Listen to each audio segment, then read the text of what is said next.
a special whiteboard presentation for you guys today, because I see that there are lots of people that ask us questions that are oftentimes related to a particular piece of the bigger story of why you might not feel well, even though your hormone levels are normal according to your lab ranges, or even though you're taking medications for problems, why you don't still feel well. And people, they read or they hear one of my presentations that may talk about one piece of the puzzle. But what happens is when you focus on just one piece of a potential problem that's affecting your bodily function, you end up having an incomplete strategy to really support the whole picture. And the whole picture can be supported, and it should be supported. But this is a really important presentation I want to give you guys today, because it helps you to better understand the multiple aspects of and multiple the complexity of the problem. Let's put it that way, and it will give you some perspective on how to approach this, rather than focusing on one thing in particular. Because it's not my experience that we've ever found just one thing that made someone not feel well, have autoimmunity. It's never just one thing. There are always layers to it. So you have to work on all those layers at one time. The first thing, though, is that you have to understand the problem. You have to understand more of the complexity of the problem, because it can be very frustrating for you as an individual if you think that there's just this one thing that you're going to find. You find that that's contributing to your problems. You find one problem, you fixate on it, you work on it, you don't get better, you still don't feel well, and you become frustrated. Guys, you need to be more aware of this complete picture, and you need to understand that your strategy to getting your body well, to improving your immune system, to improving your thyroid hormone physiology it has to address the whole person. Okay, so a lot of the stuff we're getting ready to talk about is describing and helping you to better understand what this whole person strategy and perspective needs to be if you're going to improve your health.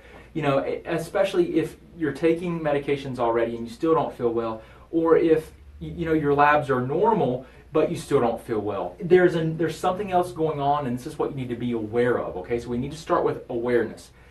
So we're going to look at multiple things that affect thyroid hormone physiology. So focus on the center of the whiteboard. Here's your thyroid. The thyroid primarily makes T4 hormone. That's the primary hormone made by your thyroid. 93% of your hormone is T4.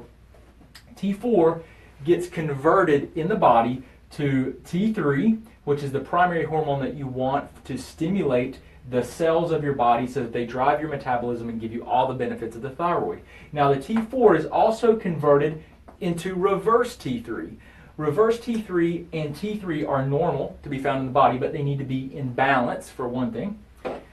And T3, what it does is it attaches itself to the cells of your body. Every single cell in your body has receptors for the thyroid hormone. It attaches itself and it stimulates the metabolism of the cell. So this represents a small receptor, which is the outside of the cell, which is what the hormone attaches to stimulate the metabolism. Now, reverse T3 attaches to the exact same receptor. And the thing is that reverse T3 is primarily very, very low activity, or we could almost call it inactive. It's more like the brake for your thyroid. The T3 is more like the gas pedal, right? It revs it up, it drives the metabolism. The reverse T3 is like the brake. So obviously this has to be in balance. If you have too much reverse T3, it can block T3 and really decrease cellular metabolism and create a lot of the symptoms that you're trying to most people are trying to improve, right? Fatigue, brain fog, low metabolism, all the issues that tend to come with hypothyroidism and hypothyroid symptoms. So this is the basic, most basic boiled down process. Thyroid makes T4 the primary hormone. It gets converted into reverse T3 and T3. T3 is the gas pedal. It's the hormone that attaches to the cell, stimulates the physiology. Reverse T3 is the brake. If you have too much reverse T3, it will bind here and block the T3, and it will slow down everything, and it can cause you to not feel well, even if these other hormones are normal, okay? So let's look at some factors that affect this, okay? So let's start with the problems and this is also simplified over here, the things that affect and decrease this process. So let's start with factors that decrease thyroid hormone production. So this would be T4, okay, primarily T4 production. What decrease T4 production? Stress decreases T4 production, and these are chemical stresses, physical stresses, and emotional stresses. They all drive an inflammatory response. They all change your sympathetic nervous system and put you in fight or flight mode, which causes a shift in your stress hormone production, right? It raises cortisol, raises a lot of the catecholamine production, and that is known to inhibit and decrease this output. So you have to address stressors, okay? You have to address stressors. That doesn't mean I just feel stressed to the world. That's one form of stress. Physical pain and aching and hurting all the time drives the same kind of stress response. And then having chemical inflammation due to infections, trauma, radiation, and certain medications drive chemical inflammation that also produce a stress response, drive up the cortisol, the catecholamines, and can inhibit this, okay? Now, which means decrease it, right? Fluoride. Fluoride competes with iodine. Iodine is required to produce your T4. Toxins, pesticides, mercury, cadmium, which is a heavy metal, lead, all these things inhibit T4 production. Has anyone checked you for all these things? When you go in and you don't feel well, and what is done? Let me guess. A discussion is made, a physical exam is probably done to some degree, and then there is usually some labs are ordered. The labs come back and they're looking at thyroid and complete blood count and a few things, and they look at the TSH, and let's say your TSH is okay, or let's even say it's TSH is high, which suggests that thyroid output's low. Well, they look at this, and either way, they might recommend a thyroid hormone replacement. But do you think that looking at TSH, which doesn't look at any of these factors directly, right? It doesn't look at any of these factors directly. Are you okay with that? I mean, is that the standard that you want? Is that what you want done? I mean, is that adequate for you? Do you feel that is going far enough into the investigative process? I'm going to tell you, your doctors mean well. They absolutely mean well, but these things, even an autoimmune disease like Hashimoto's decreases output. So if these things aren't looked at, in my opinion, it's not a thorough enough investigation to look at the problems that cause you to have low thyroid symptoms. So if you're continuing to struggle, though your labs are normal, or you're on medication and you still don't feel well, if this has not been looked at thoroughly, then you have not been investigated. Your health has not been investigated to the degree that it needs to be to determine what is driving the problems. Okay? I mean, this is a really important point. You've got to understand that there are multiple factors that break down the chemistry here. Okay? Step one. Step two, there are multiple points that this process can break down. So factors that increase the conversion of T4 into reverse T3. Remember, reverse T3 is the brake, T3 is the gas pedal. If we have too much reverse T3, it will block the stimulating hormone, and we'll still have hypothyroid symptoms, even if T3 is normal, even if T4 is normal, even if TSH is normal. Labs are normal, but I don't feel well, right? So it's just one of many ways that this can occur. So, things that increase T4 to reverse T3 conversion. Stress. Remember, chemical stressors, physical pain, and emotional stressors. They all stimulate part of your involuntary nervous system called the sympathetic nervous system. Your fight or flight mechanism produces catecholamines and stress cortisol hormones that inhibit and break this down and cause disconversion, higher reverse T3, okay, stress. So if you don't address infections, chemicals in your environment that like heavy metals and toxins, things that are stimulating a stress response. If you don't investigate these things and look to find the source, then how are you ever going to address the problem? Really? I mean, you've got to investigate the driving factors. So inflammation, high inflammation. Is anyone checking your C-reactive protein, your homocysteine? If you're autoimmune, have they actively worked to dampen the drivers of the autoimmune process? All these things that we're talking about here could be said to contribute to the autoimmunity. If they haven't, then you're going to have high levels of inflammation. You're going to have higher cytokine loads, which are proteins produced by the immune system that are involved with autoimmunity. They're inflammatory, that will disrupt this and that will produce increased reverse T3. What about toxins? We talked about toxins. Infections, we talked about infections. Do you notice Liver and kidney dysfunction will affect this too. Nutrient deficiencies, some medications will cause this to occur. Do you notice how many similarities there are between things that decrease production and that also cause problems with reverse T3 overproduction? Do you notice the similarities? Because a lot of the underlying drivers of these problems are similar. Okay? So these are a lot of the very common problems that we see affecting thyroid hormone physiology and how your body functions.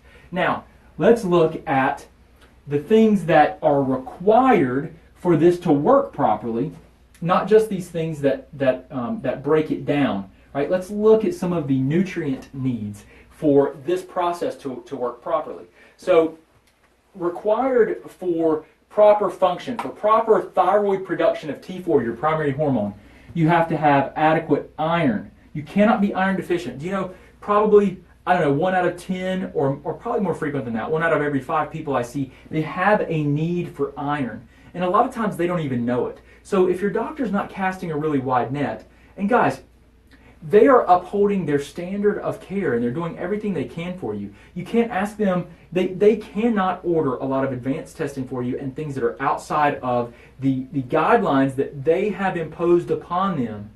Or there's a lot of risk for them. There's a lot of risk. So that's why a lot of people aren't aware of their iron status or need. You can't be deficient in iodine, but you've got to be very careful with iodine. If you overdo iodine, it can promote autoimmunity. It can drive inflammation. So you have to be careful with iodine. But iron, iodine, tyrosine, zinc, selenium, vitamin E, B2, B3, B6, C, and D are all required for T4 production. Now, you can't just go take a bunch of these things. Sometimes people will get these thyroid support formulas, right? They'll show me herbs that they have, and guess what they have in them? They just have all this stuff in there. They just put it all in there, and guess what? You don't take all this stuff. You don't necessarily go take a bunch of iodine. You don't take tyrosine, because see, tyrosine, you want tyrosine in your diet, but you don't necessarily want to take this because yeah, it might make you feel better, but guess why? Because it will stimulate epinephrine and it will stimulate epinephrine or adrenaline production by the adrenal glands.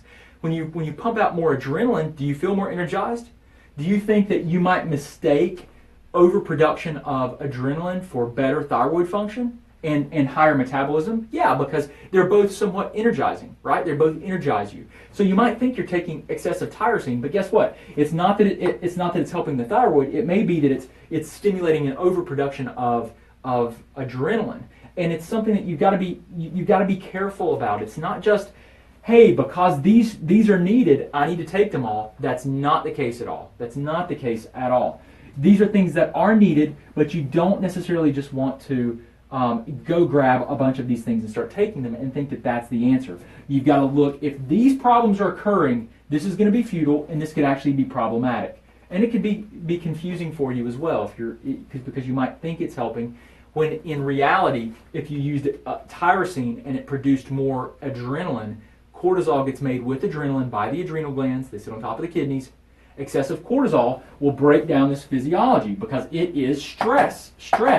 Cortisol is associated with the stress response. Okay? Essentially, you're driving the same hormones with excessive tyrosine that you're driving with all these stress responses that we discussed.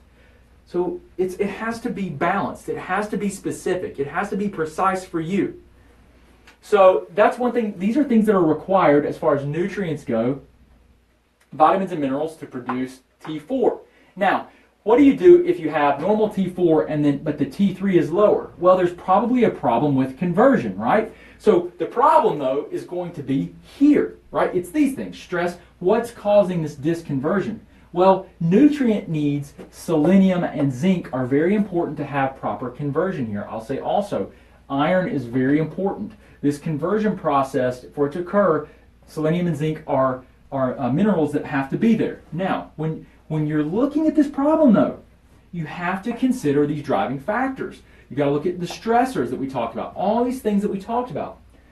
Now, there's another part to this. Even if all of this is working properly, T4 is normal, your hormone quantities are normal, how does the cell respond? How can the cell respond to these hormones? Because it has to be sensitive to these hormones. So some of the things that can occur here is that you have decreased sensitivity of the receptor. Now, I'm going to tell you that inflammation decreases receptor sensitivity, vitamin A deficiencies, zinc deficiencies decrease receptor sensitivity, poor fatty acids, so essential fatty acids, poor omega-3 health, eating the wrong types of fats will create problems with the cell membranes where it's not as sensitive, the receptors aren't as efficient. So you're looking at things to improve this response. Vitamin A, exercise, zinc, and I would even say essential fatty acids are critical for proper receptor stimulation. But if you have these other factors at play here, if you have stress, inflammation, high cortisol, you have some other problems that are going on, they will blunt and decrease the sensitivity of the cell. Guys, this is a much more accurate representation of the process that has to be optimized. If you are taking medications and do not feel well, it's not, those medications are probably helping you, but there are other physiological processes that need to be evaluated. I see this all the time. And it's, you know, I teach it so much, and I talk about this probably, I teach every single day. I do videos like this, live streams with you guys, and I teach it every single day. And I can't say it enough to people because there's so much confusion. So guys, this is something, please, I hope you take this information and you at least recognize these problems because you have to address all of this stuff. You really need further investigation into these areas. That's the best approach. You know, there are ways to, I've worked with so many people that I know systems that we can apply with people, dietary and lifestyle-based approaches that will can address a lot of these problems pretty effectively. There are some people though that that's more of an educated trial and error approach, applying a system that I'm familiar with to this without a lot of testing. But some people still won't get better. And a lot of people, if you really want to get better quickly, you have to do specific testing to put together a very clear picture of what's going on and apply a very precise plan to support the problems that you see so that this can be optimized, okay? So guys, I want to share this with you. I hope this helps you to better understand these problems. If you have questions, please let us know. If you need help, please reach out to us. Post the comments below if you have questions, and we will do everything we can to help support you. Guys, I appreciate you so much. Hope you have a wonderful, wonderful day, and I'll talk to you again very, very soon. Thanks.